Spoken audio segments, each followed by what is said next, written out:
If you're a land investor and maybe you're newer to the game, you're probably pretty familiar with the process of how we purchase properties and take title to them. But what are you supposed to do when it's time to sell those properties? And when you find a buyer who raises their hand and said, yes, I'll take it, what are you supposed to do next? How do you actually take the next steps to get that property sold and get the money back in your bank account?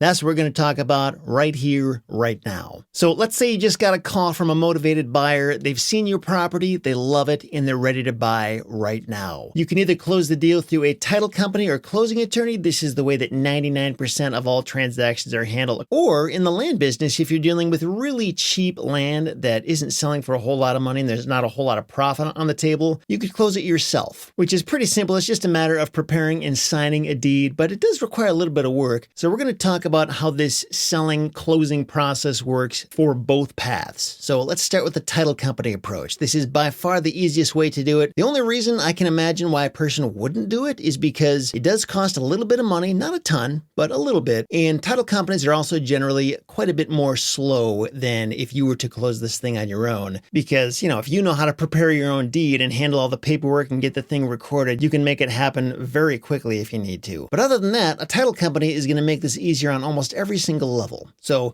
with a title company, the first thing you have to do is get a purchase agreement signed between yourself and the person buying the property from you. And whatever contract you used when you bought the property in the first place, depending on how that contract worked, there's a good chance you could use that exact same template to get the property sold. You would just want to put your name and address as the seller now instead of as the buyer. By the way, if you don't have a template to work with, I've got one you can use. There's a link below. But the first step is to get this purchase agreement completed and then signed by both yourself and the person buying the property from you. You can make this really quick and easy with a tool like PandaDoc. That's what I use, but there's a lot of different e-signature services out there you could use for this. And the reason a purchase agreement is important when you're closing with a title company is, first of all, it's kind of like a legally binding formality that just makes sure everybody's on the same page with the purchase price and what they're going to get and when the thing is going to close, and a lot of details like that. But also with a title company or closing attorney, this is really their entire set of instructions on what they need to do, like how they need to prepare the deed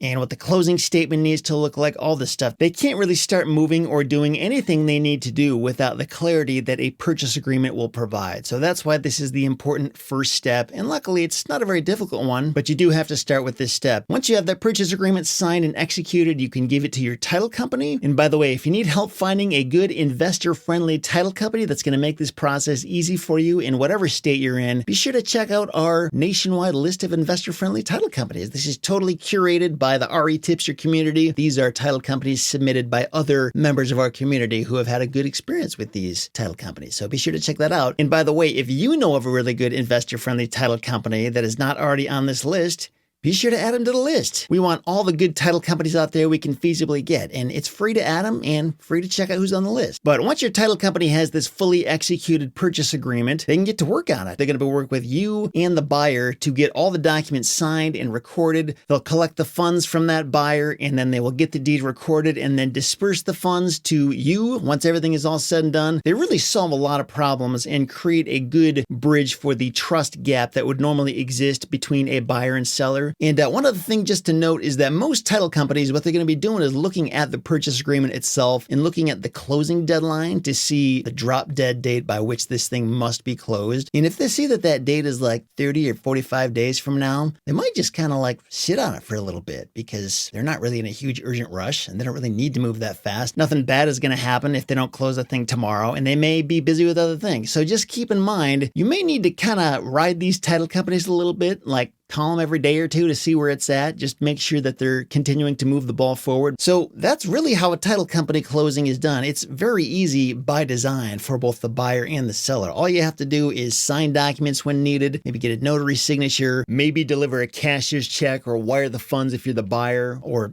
sign the deed if you're the seller. And that's about it. The title company handles the rest. That's why I love working with title companies, especially the good investor-friendly ones. Now, let's switch things around a little bit. What if you are doing a self-closing self-closing and trying to get the deed signed and recorded all by yourself. So I used to do this all the time earlier in my land investing career when I was working with mostly cheap rinky-dink properties that just weren't worth a whole lot, and it was kind of hard to justify paying a title company $500 or $1,000 to close a deal where I was only making maybe $1,000 on it. It's just like, really? I don't want to lose all my profit that way. So these days, I and most experienced land investors who have been in this business for a while don't really focus on those smaller deals anymore. And one of the benefits of not doing those smaller deals is that it's easy to justify paying for a title company. So just keep that in mind if you're one who's still working on super small deals. But assuming for a moment you are still working on those teeny tiny deals and you do want to handle the closing yourself, first of all, I have a huge piece of content that explains this entire process of how to do a self-closing. If you haven't seen that yet, you'll definitely want to check it out. It'll kind of demystify the process for you so you understand exactly what steps have to be followed. But assuming you've seen that and you understand everything, the first step with a self-closing is to do the same thing as with the title company, where you go and get that purchase agreement signed and then digitally executed through PandaDoc or whatever e-signature service that you're using. However, you don't technically need to do this to get the job done. I see it as more of like a formality just to make sure we're on the same page and it, looks official so the buyer feels confident what we're doing. But you don't technically need to do this. With a self-closing, at the end of the day, the only thing that truly needs to happen is you as the seller need to receive the funds from the buyer, and then you as the seller need to sign, notarize, and record the deed with the county, and also send in any supporting documentation to the local municipality to notify them that the property has now changed hands. And that's pretty much it. Once you have your money and once that deed is recorded and the municipality has their information, the deal is done. So the purchase agreement is not like an absolute necessity. In fact, if you were to go out and buy a property at a tax deed sale or something like that, there's no purchase agreement involved with that. They just sign over the deed to you and that's it. But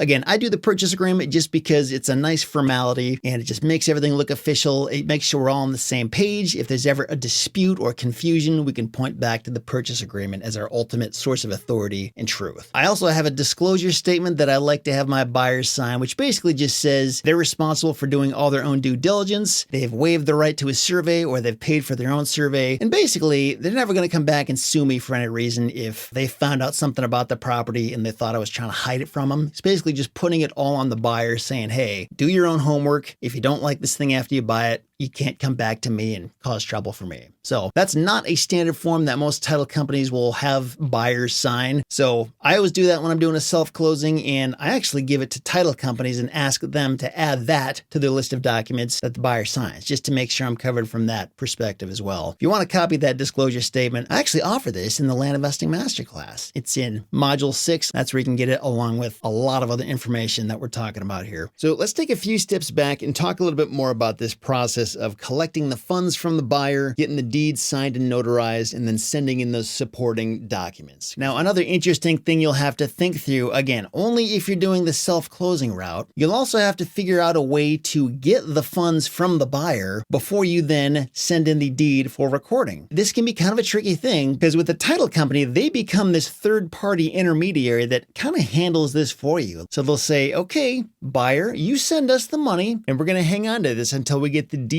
signed by the seller. And then, okay, seller, you sign this deed and we're going to hang on to that until we get the funds from the buyer. And they just make sure that both parties do what they're supposed to do before the exchange happens. So if you're trying to self-close a deal, it'll be up to you to try to figure this out. In some cases, you may find that the buyer is willing to just send you a cashier's check in the mail or wire the funds to you and just trust that you're going to get that deed recorded. However, a lot of them will not. And frankly, I understand why they wouldn't, because I wouldn't do it. So for the buyers who do not trust that process, another way you can handle this is to get a mobile notary to go out to that buyer, get them to sign any documents that they might need to sign, while also collecting that cashier's check. That's kind of the real value that they're bringing to the table in that transaction. It's just being a human presence in person that legitimizes the transaction and collects that cashier's check. And then once you get that, that's when you can officially, deposit in your bank account, make sure the funds are there, and then send in the deed for recording. Another thing you could do instead of using a mobile notary is to handle this all online, and instead of collecting a cashier's check, ask for a domestic bank wire. If you're using an online bank like Relay, it makes it extremely easy easy to collect wires from people. And in terms of the trust factor, one thing I've found to be extremely useful and effective is to just record a Loom video or two and send that to the buyer just so that they can see your face and hear your voice and understand that you're a real person. You're not some shady fly-by-night character. And you'd be surprised how far this can go. I've closed some pretty big deals this way. Or you could always just do a FaceTime call and communicate with them that way. The point is just to show them that you're a real person and you're willing to show your face and that you're not some scammer who's trying to pull a fast one on them. Another way you could do this is with a service called Safe Funds. I've only done this once in the past. I know a number of other land investors that have used this, and it's basically an online escrow service that isn't even really designed for real estate transactions, but you could use it for a real estate transaction if the transaction amount is small enough. And it's just a way for both parties to see that, yep,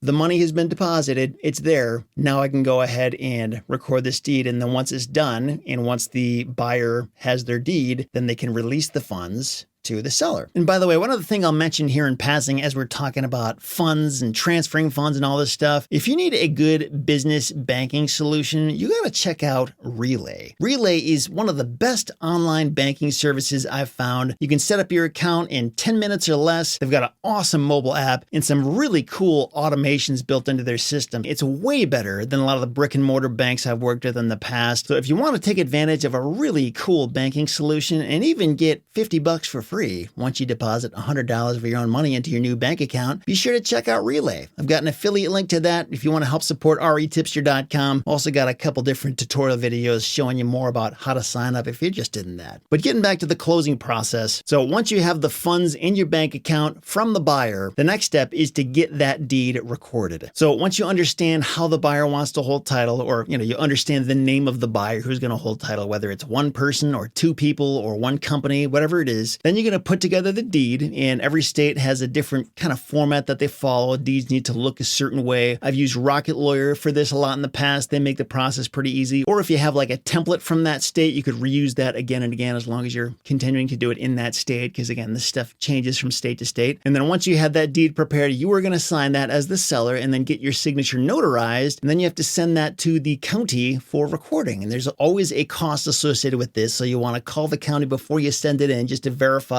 that you're including a check to cover those costs. Or alternatively, a lot of counties out there use Simplified now, which you don't have to use, but you can use it. It basically just makes this recording process much faster. You have to sign up for an account and pay fees to be part of this, but if you do regularly record documents in counties throughout the country that allow you to do this, and many of them do, this will make the process much faster and much easier. And once the deed is recorded, there's one final step we have to do, which I refer to as sending in the supporting documents. This is something you have to do in most areas around the country where, for whatever reason, the county in the city or the county in the municipality, wherever that property is, they don't necessarily talk to each other. So just because you get the deed recorded and the county now knows that there's a new owner doesn't mean that the local township is aware of that, or the city, or wherever that property sits within the county. So you have to send a separate notification to that assessor or tax collector to make sure they're aware of the change as well, because they're the ones who are sending out the tax bills to these property owners. And if they don't know about it, they're probably not going to know about it for a while. And just to make things fun and interesting, every state has a different name for what they call these supporting documents. For example, in Michigan, they call this a property transfer affidavit. In Maine, they call this a real estate transfer tax declaration. In Hawaii, it's called a conveyance tax certificate. And in Nevada, it's called a declaration of value. So have fun with that, trying to figure out whatever this thing is called in the state that you're working in. Again, this is something that title companies do all day long. This is easy for them. It's not hard at all. If you don't want to deal with any of this stuff, just hire a title company. They'll do it all for you. It really is valuable expertise to have on your side when you're trying to do this, and it takes a lot of work off your plate. And it also eliminates a lot of opportunities for you to make mistakes, because if they make mistakes, you've got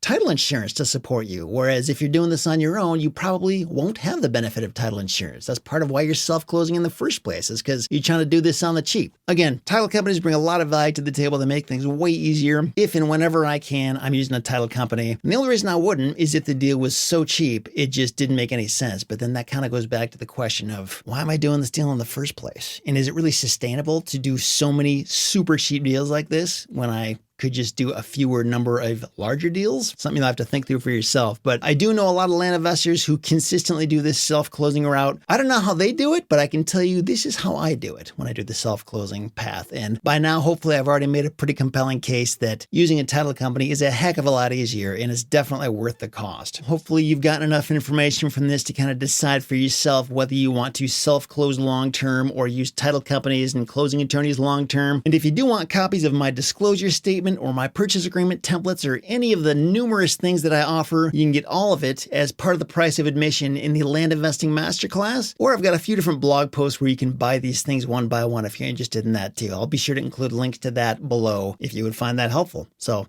thanks again for watching. Talk to you next time.